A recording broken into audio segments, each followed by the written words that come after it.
বাংলাদেশের রাজনৈতিক দল হিসেবে স্বীকৃতি পেতে হলে মানতে হয় কঠোর নিয়ম। কিন্তু সম্প্রতি আলোচনায় এসেছে একটি দল, এনসিপি। এখনো স্বীকৃতি পায়নি। প্রশ্ন হচ্ছে, এই দলটি স্বীকৃতি না পেলে কি হবে? আইন কি বলে? নির্বাচন কমিশনের ভূমিকা কি? বিস্তারিত জানুন এই ভিডিওতে।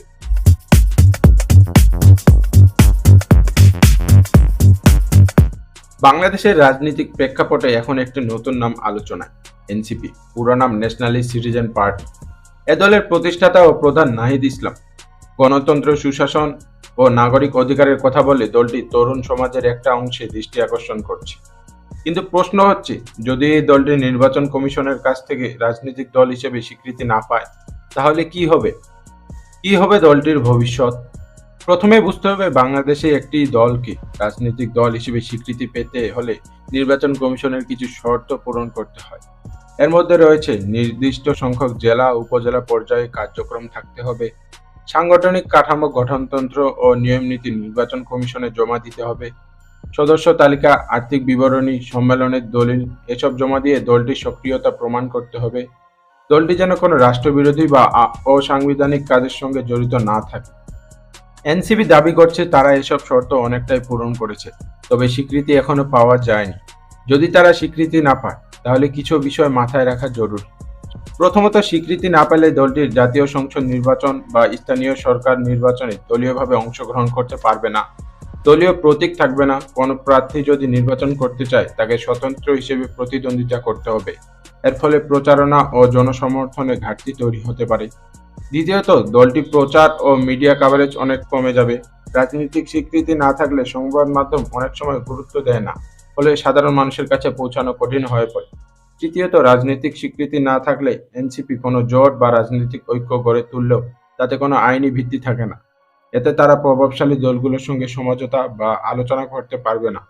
চতুর্থত, রাষ্ট্রের কোনো অর্থনৈতিক বা রাজনৈতিক আলোচনায় বা সিদ্ধান্তে অংশ নেওয়ার কোনো সুযোগ থাকবে না। এমনকি সরকারি তহবিল বা রাজনৈতিক সংশ্লিষ্ট কোনো সুবিধাও তারা পাবে না। এখানে আরেকটি গুরুত্বপূর্ণ প্রশ্ন আসে, তাহলে কি দলটি ভেঙে পড়বে? এই প্রশ্নের উত্তর নির্ভর করছে এনসিপির নেতা কর্মীদের উপর। ইতিহাস বলে, অনেক দল রাজনৈতিক স্বীকৃতি ছাড়াই আন্দোলন গড়ে তুলেছে, মাঠে থেকেছে এবং পরে স্বীকৃতি আদায় করেছে। যেমনটি দেখা গেছে অতীতের জামায়াতে ইসলামী বা বিপ্লবী ওয়ার্কার্স পার্টির বেলায়। অর্থাৎ এনসিপি যদি মাঠে থাকে, জনগণের পাশে থেকে কর্মসূচি চালিয়ে যায়, তাহলে তারা ভবিষ্যতে আবারও আবেদন করতে পারবে।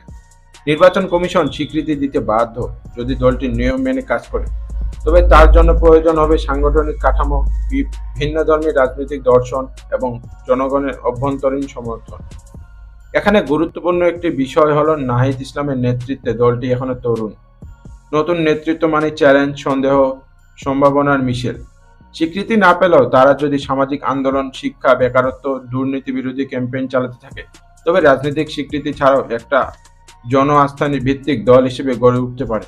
এমন বহু উদাহরণ বিশ্ব রাজনীতিতে রয়েছে। তবে বিপদও রয়েছে। কিছু দল যদি অবৈধভাবে বা হিংসাত্মক পথে এগোতে চায়, তাহলে রাষ্ট্র কঠোর অবস্থান নেয়।